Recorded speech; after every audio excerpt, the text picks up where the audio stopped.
Hello and welcome to today's video. Today we have a get ready with me putting the makeup that you see here on my face on, and basically this is the second part to a video I've already done. I will link it in the cards, but basically before I did a get ready with me where I talked about Norse mythology and I talked and linked it to the Oden's Eye Swedish makeup brand. Now the last video that I did was a lot of fun. If you missed it, you should definitely check it out because it sets up some of the things that you'll hear again in this story. But basically we're going to be recapping one of the stories from Neil Gaiman's Norse Mythology. I enjoyed this book, definitely would recommend it if you find yourself enjoying these kind of stories at all. Highly recommend that you read the book yourself. But basically I'm kind of giving you a shortened version of one of these stories, and today we're going to do the makeup look that you see here. I'm playing a little bit more with the mauve tones, so why don't we go ahead and get into it. Alright, as we get started, my face is almost bare. I have gone ahead and primed my eyes and done my brows. Also some housekeeping so that I can kind of tell the story versus talking about what I'm putting on my face. I did prime my eyes with, I've been using a light shade from my Anastasia Beverly Hills palette that I'm panning, and the Urban Decay Naked Skin Concealer. For brows, I have the Goof Proof Benefit Brow Pencil, and then of course on my eyes we're going to be using the Solmåne palette from Oden's Eye to keep with the Norse mythology theme. But I'm going to kind of play, I haven't played with this kind of mauve tone yet. I think I'm gonna do something pretty simple, like maybe like try to see if this is a crease shade or a lid setting shade on me. Put this in my crease, put this in maybe in my outer corner to deepen up just a tad. I'll probably bring this on my lid too, and then I'm either gonna play with this glitter or this kind of glitter topper shade on top. So nothing too intense or complex on my lids, but I kind of just want to play with those shades while I tell you a story. This is a really fun story today. Okay, our story today starts out in Jotunheim, which if you saw my last video, you're somewhat familiar with it. It is the land of the giants, basically. And our story starts out with Thor, Loki, and a god named Honir. Now Honir is a very, very old god, and he actually gave human beings the ability to reason. So they're all kind of like just in Jotunheim hanging out. And oftentimes these journeys are super long and they get hungry, so they're looking for food and they come across this like cattle field and they decide that they're gonna kill this ox that's in this field. You know, they don't really care if it belongs to anybody, they're just gonna take it, right? And so they dig a hole, start a fire, like they put the meat in this hole because that's how they cook it, and they like bury the meat, let it cook, and they've done all this stuff and they uncovered this ox that they've slaughtered and like buried in this like hole to cook, and it's not cooked and they don't understand, so they try it again and it doesn't cook. So then they look up and there's this eagle, big huge eagle in this tree, and he's laughing at them, and they decide, well, basically, well, hello eagle, and the eagle's kind of talking to them and kind of making fun of them a little bit,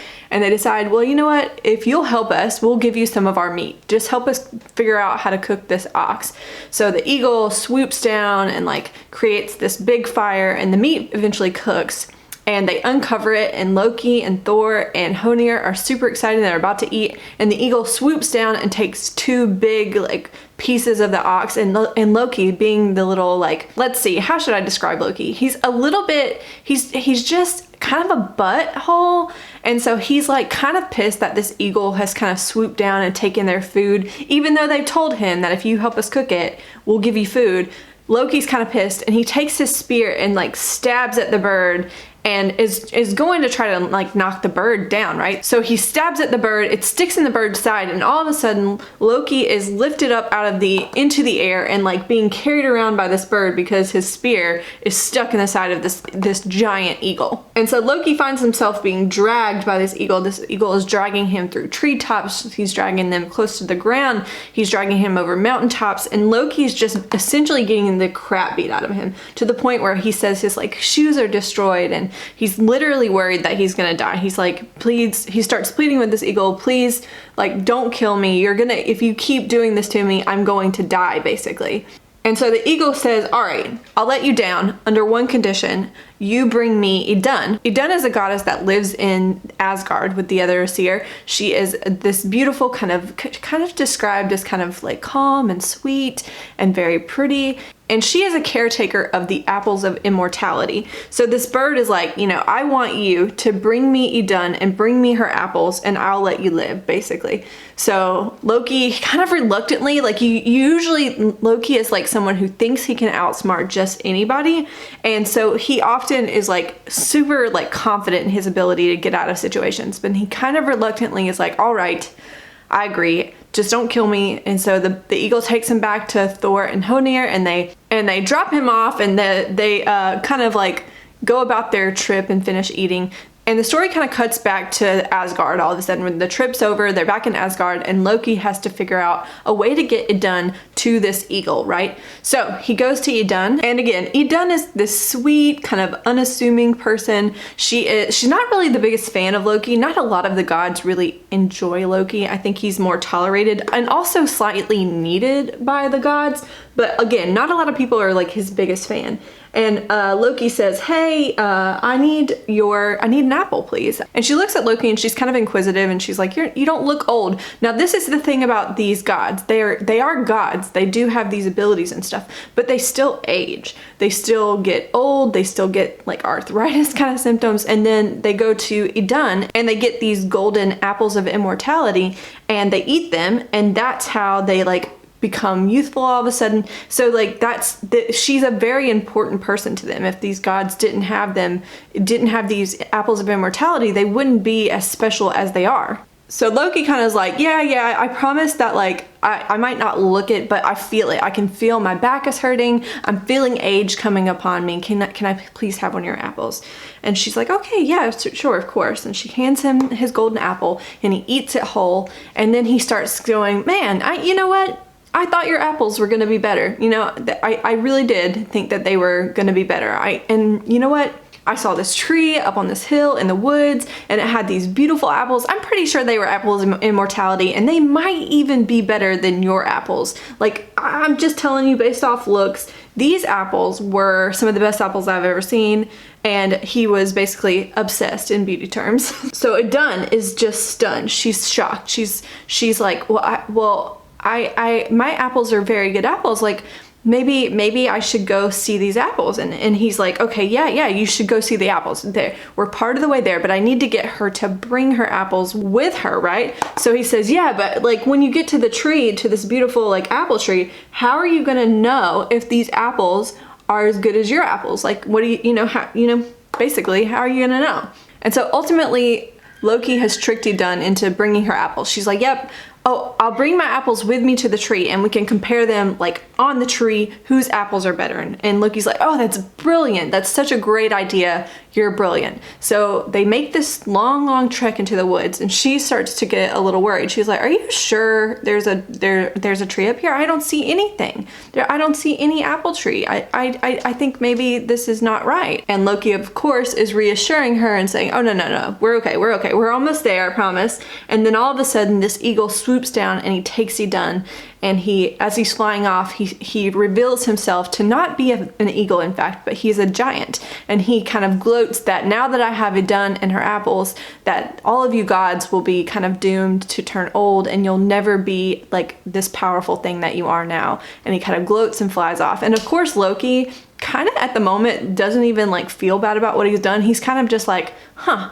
I knew that wasn't an eagle. Like, I knew it. I knew I didn't get my butt kicked by just any eagle. I knew that was like a special eagle, and like he goes off, right? Just back to Asgard. In the meantime, this giant, his name is Thiazi, and he has a daughter named Skadi, and he basically wants Idun to like, one, torture the gods, but he also his intention is like, you're gonna be a companion to my daughter, basically kind of like a mom / caretaker, and that maybe you learn to love me one day, even though Idun is technically married to, I think his name is Bragi. I'm probably like butchering these names because I don't really pronounce them that well, but he is a god of poetry, and he's a brilliant poet, but she's married, and like me, and so she's like being ripped away from her home and everything that she loves and her husband, and she's being carried off to live in the mountains with this like giant guy he's just cruel. He's very cruel to her. For example, one of the ways in the books that he like kind of courts her is that he goes to her and picks on her and talks about like, haha, like think about the gods that are back there without your apples, and they'll just be wasting away. And that's the way he like is like courting her, like thinking that like one day you'll learn to love me if I like torture you enough, right? Okay, I think I'm gonna zoom the camera out, get started on my face makeup, and continue the story in Asgard. Okay, before I finish the story, I'm going to be using the Hydra Veil from Illamasqua. I have like 2 little Algenist corrector that it's a little bit more hydrating, doesn't really do a ton of correcting. The e.l.f. matte concealer, and then I have my CoverGirl foundation in my project pan, things like that. I'll show you all of them at the end, but we're also going to be using my Idun face palette today, which is why I kind of chose this story in particular. So yeah, let's go ahead and continue with the story, and we're going to pick up this time in Asgard. By the way, isn't this like the weirdest thing? It literally looks like a jelly kind of thing. It's really weird.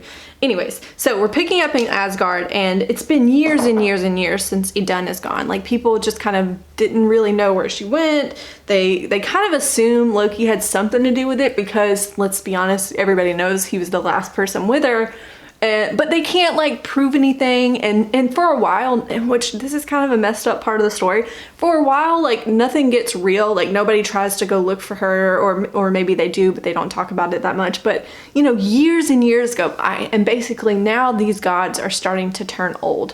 Thor is sore, and Freya has gray hair, and Odin is arthritic and his hands are like having trouble gripping his like staff, and he's just old now. And at this point, they're really skeptical of Loki. They're like, all right, dude, you're the only one of us who looks normal. You don't seem to be aging like the rest of us. What's up with that? We're all struggling. So you had to have had something to do with her disappearance. But of course, Loki, being the great, like, if he's good at anything, he's good at sticking with a lie. And he kind of sticks to the story and like, no, I don't know anything about Idun. I want her back just as much as you do. I have no idea where she's gone. Like, the last time I saw her, she was fine. I don't know what's going on. And so they start beating kind of Loki up. Freya's like, yeah, hit him again. And Thor's just kind of going to town on him. And Odin kind of steps in and he's like, you know what?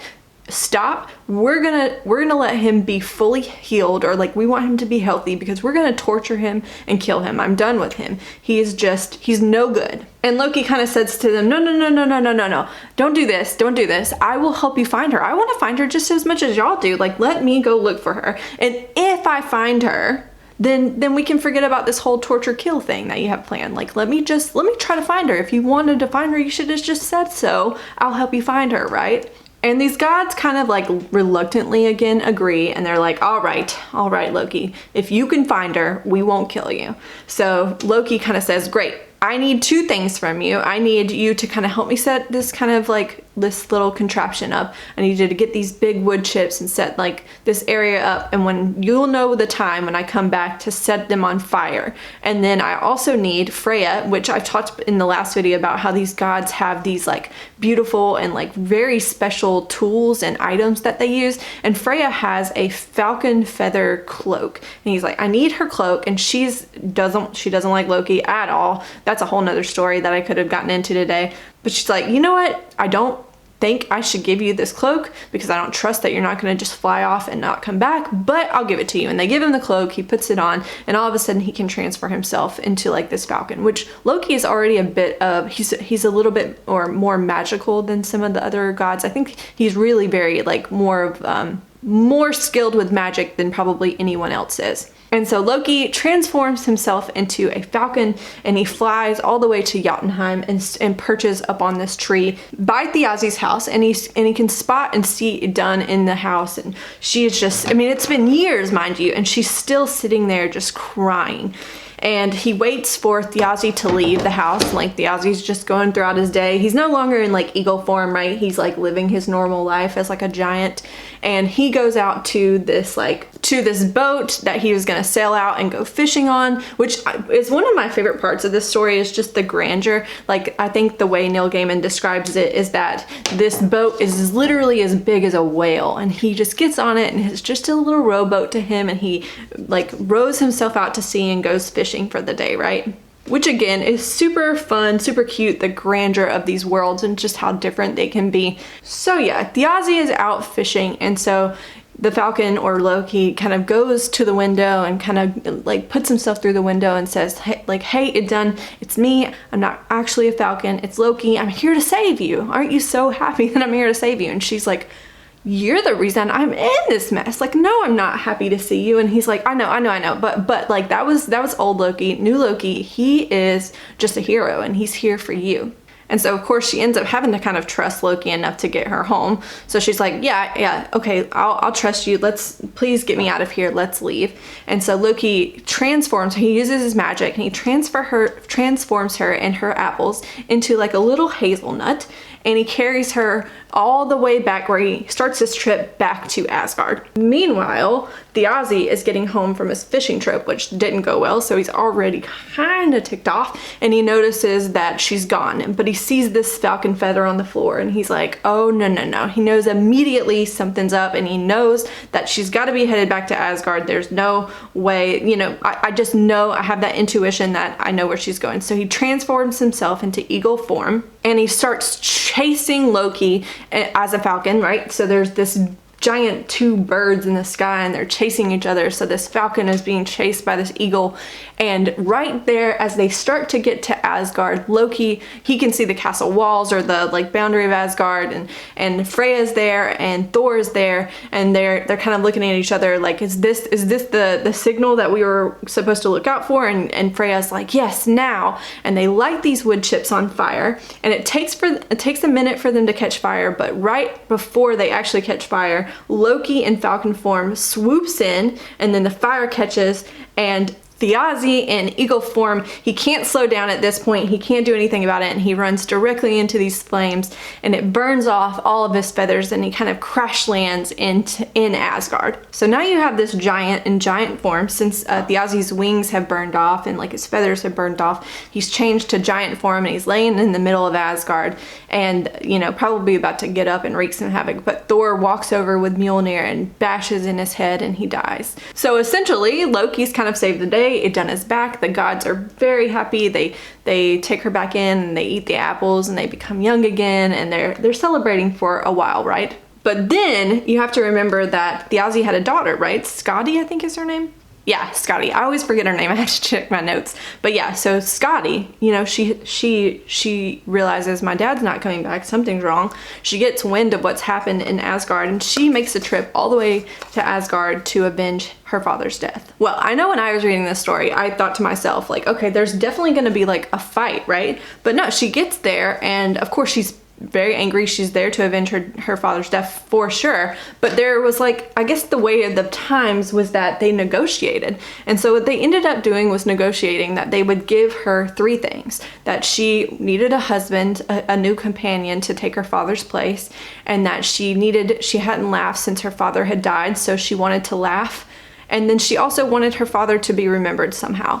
And so that was the terms that they kind of agreed to for this settlement that, you know, would avenge her father's death. Now, before I finish the story and lead into the absolute weirdest wedding story I've ever heard, I'm gonna stop and kind of show you and recap the item that I just used, and then show you what I'm gonna finish up with. So again, I have the Illamasqua Hydra Veil. I did the matte concealer from e.l.f. and the Algenist color corrector. I set my under eyes with the Ciate Extraordinary Translucent Powder. Then I set the rest of my face with my Rimmel Stay Matte Powder. I also, as bronzer underneath those powders, I did use my contour palette that I am trying to pan. And then for like bronzer, what I'm about to use is my Idun face palette, but I also used my CoverGirl Healthy Elixir Foundation, which is in a project pan. But this Idun face palette, actually, when I got this palette, had not finished the book yet, so I didn't know who Idun was, and I was a little confused. I knew that this was a Swedish brand, and so when I opened it up and I was like, oh, they're apples. Like, I guess their thing is like they're kind of like a more organic kind of brand. I don't know. I just saw this on sale here in a like drugstore kind of setting in Sweden and just grabbed it. But now that I know more about Idun, and I see that this little palette has like apples in it, which I think is pretty cute. So we're about to use the bronzing products in this. It's got an illuminating blush and a highlight. Now, I have used the highlight once and it wasn't my favorite, so hopefully today, maybe if I don't go as, maybe I put too much on before, but I'm hoping if I go a little lighter today, I'll like it a little bit better. But yeah, let's get into possibly the weirdest wedding story I've ever heard. So they decide, we're gonna give you a husband, right? That's task number 1. Now, when she got there, she fell in love with Balder, I think it is. Yes, Balder was one of Odin's sons. He's his second son, and he was known to be very beautiful, and she had the hots for Balder. She's like, that's gonna be my man, I'm gonna get him. And they decide, like, okay, the way we're gonna get you to pick your husband is that they agreed that she wouldn't just get to like pick out any husband she wanted, mostly probably because I have a suspicion that Odin was like, no, I'm not about to marry my son off to a giant. They kind of hate the giants, then giants hate them. But they're like, you know what we'll do? We're gonna put a curtain up and we're gonna have parade our eligible bachelors through this room under this curtain, and you'll have to pick your husband based on their feet. Now, can you imagine picking the guy you're gonna spend the rest of your life with based on his feet? I know I cannot, like, not a feet person at all. So they parade these guys through the room, you know, behind this curtain, and she's looking at their feet and she stops and she's like, that's it. I know that's Baldur's feet. That's my man. I'm 100% sure that's Baldur's feet. And come to find out, not Baldur. And in fact, it was Frey and Freya's father. Now, I'm probably gonna like ruin the name of this. I'm looking at my note right below the camera. His name is Njord, and he was the god of chariots. Basically, again, he was technically a Vanir, like god, not the Aesir god, but some Vanir lived with the Aesir and that kind of thing. So he's a god of the Vanir, and he is the dad of Frey and Freya. And so she picks him out, and she's like, she's like, okay, that's my man. They get married immediately. So they've given her a husband, and now they have to kind of figure out how to make this lady laugh again. Again, she's very sad. She loved her dad very, very much. And they're at their wedding banquet. The wedding ceremony happened. The wedding banquet is ensuing, and all the gods are kind of like, all right, Loki, this is all you. You're kind of, he's almost like a jester in some ways, and they're like, it's your job to make her laugh. So Loki's kind of like, all right. He goes out to the pen where they keep the like goats and stuff, and he brings back this like really ill-tempered billy goat, and he ties a rope to the billy goat, and he ties a rope, and excuse me if you have children listening, to his private parts, and he starts to pull on this rope and get this billy goat to like yank on him, and they're like fighting, but it's just his basically testicles and this rope tied to a billy goat. And so there's just this like kind of jester kind of scene where he's just kind of getting the crap kicked out of him, and it hurts really bad. And of course the Aesir gods love it. They think it's hilarious, and they're dying laughing from the very like beginning of it. And this continues on for a while, to the point where the billy goat and him are pulling on each other so much that the rope eventually breaks. Loki's thrown into the air, and he kind of lands in Scotty's lap, and he's like writhing in pain, and it hurts so bad, and he's almost like crying practically at this point. And she had not laughed at all. Her smile had widened and widened and widened, but as soon as she has him in her lap, once he's landed and flown through the air and he's in such pain, she bursts out laughing. And so they're like, all right, number 2, check. And so they move on to the final task, which again, if you'll remember, is that she wants somehow for them to make sure that her father is forever remembered. Her father was, again, very important to her. And so right after the wedding ceremony, the banquet, or like the celebration, they go outside and there's a funeral pyre for her father. And that's a weird way to end a wedding, right? But they've created these 2 big orbs of light, and they throw them in. Odin throws them into the sky and creates 2 twin stars in honor of her father. And that's how they ultimately remember her father. And thus we have possibly the weirdest wedding story I've ever heard. But yeah, basically Skadi and Njord go off back to Jotunheim, I'm pretty sure, and they live in Jotunheim. I'm not quite sure. I don't know if even the book made it that clear, but that's just what I assumed. That she probably gathered him up and walked him across the stoop, since she is the giantess and he is just a mere god. But yeah, that's kind of the end of the story. Let me wrap things up. I'm gonna pause the camera, do my lashes, like my mascara, throw on some lip gloss real quick, and we'll tie everything up. Okay, we are back with the finished look. Mascara is on. I didn't put on false lashes because I'm just kind of hanging out at home today. I honestly need to edit this video and get it good to go as soon as possible. But I wanted to mention what I put on my lips. This is the HD Desert Revlon, like kind of like a sheer balmy kind of lipstick. I have made so much progress on this. It's not even in a project pan. Such a beautiful kind of warm shade, and I find that this, like the way that it turned out, which again I'll zoom you in just a little bit quickly. I really like how the kind of mauvey brown looks a little bit warm, but also if you look at it, still kind of looks a little bit mauve. I almost wish it pulled a little bit more mauve, but I think maybe it was the fact that I paired this kind of like greenish gold, and like the inside is like straight gold glitter, fading it into the gold glitter. But I thought that maybe if I paired like a warm kind of lipstick, I did throw on a little bit of a liner to like give my lips a little bit more structure.